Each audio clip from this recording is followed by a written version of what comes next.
that an employer is required to offer the employee a policy that's credible coverage, like we just talked about. Right. And affordable means that the employer's contributions would have to be equivalent so that the employee would not spend more than 9.5% of his income on that particular policy. That's the affordable part. That's the guideline. That's correct. Okay. The community rating rule, what does that mean? Well, that comes into play on both the small group and the individual plans. Community rating, they changed the way that insurers could price the coverage. For instance, now effective January 1, 2014, all applicants will be able to receive a policy. The insurer cannot charge someone with real bad health conditions any more than they would be, and they could charge someone that's very healthy. And that's what we talk about, that's the pre-existing condition clause. So now everybody is guaranteed a policy. Also, the community rating part says that now, for instance, an older person like myself and yours, and you, well, yeah, that's right. We have survived, haven't we? We have done that. But anyway, the current ratio now is about 9-to-1, which means that a young person's premium that they would charge, they could charge us up to 9 times that for our coverage, which is justified because as we get older, we have health conditions and our utilization of the health care plan is going to be more. So under the new Obamacare laws, they said that ratio is 3-to-1. So if the insurer knows that they've got to collect so much premium to cover us, the older people, and they can only have a 3-to-1 ratio, then they've had to raise the premium on the younger people. So a young, healthy person is going to be greatly affected by this rate. Basically, in simple terms, they're going to be subsidizing the premium that we should be paying, and they're going to have to subsidize it and pay a higher rate, which is going to be sticker shock to them. We're talking about 100% triple-digit increases for premiums for a young person to help subsidize the premiums to pay our health care. Would you think that's where the biggest shock will come in funding this? You know, in their rates. The young people are going to see the greatest sticker shock. Old folks like myself, and we're going to see a leveling or even a decrease. So it's a deal for us, but the young people are going to be very unpleasantly surprised.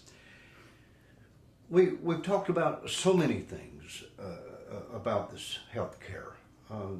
Is there a positive benefit? Yeah, there's positive benefits. Like I mentioned before, this was a noble cause. The positive benefits is that you're going to have people now that have never been able to have health coverage, either because they could not afford it or because they had health conditions that they could not be qualified.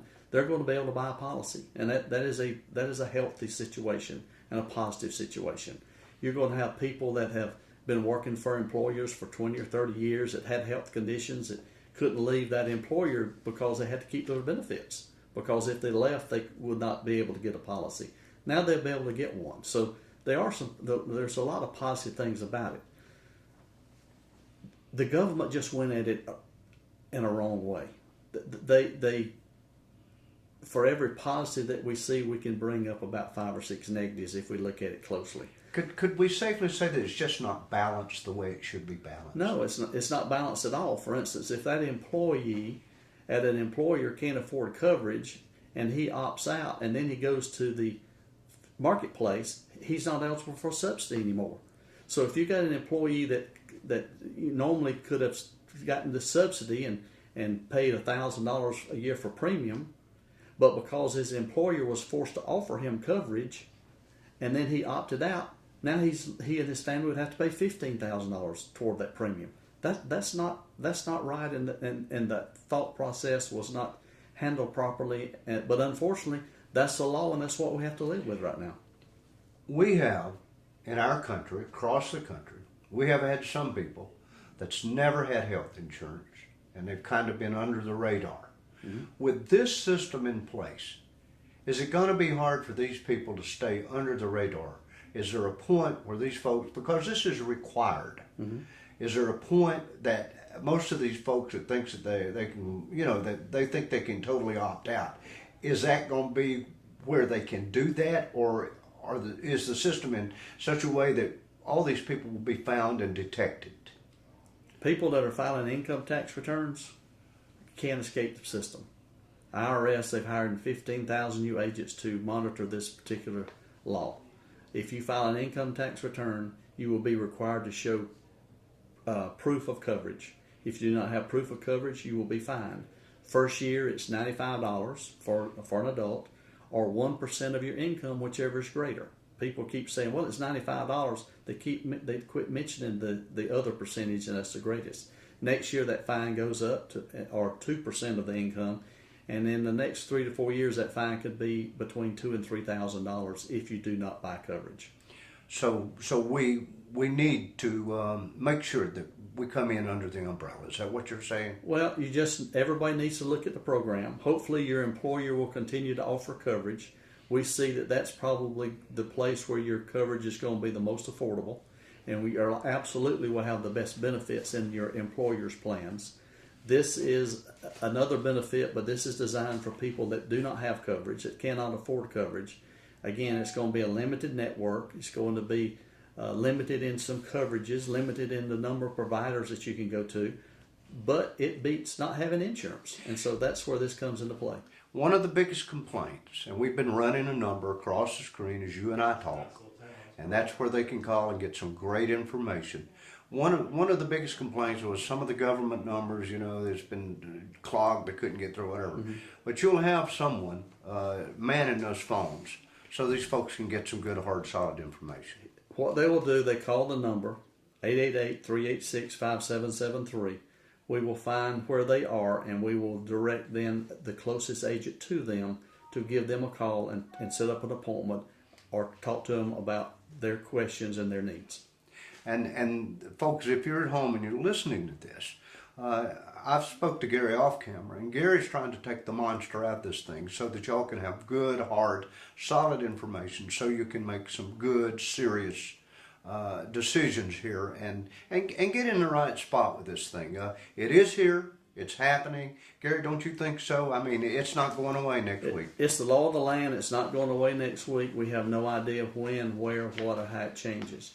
Another thing I might mention for employers that are watching this, there's a lot of things that the employers are having to do. SBC, giving employees SBCs, changing the elimination periods, waiting periods when people are eligible for their employees are eligible for coverage.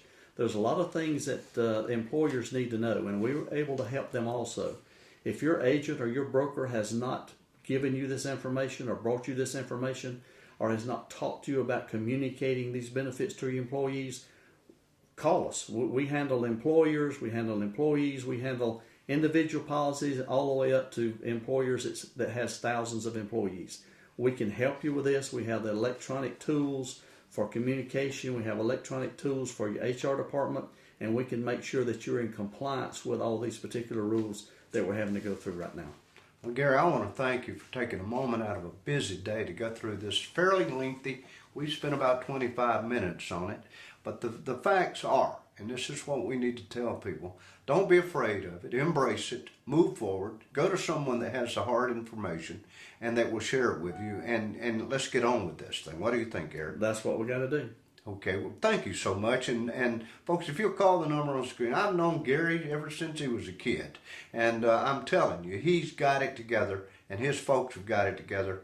And you can do this, and you'll leave being very satisfied that you've been handled professionally and that you have all the info you need. Thank you again, friend. Thank you, Hayward. Appreciate it.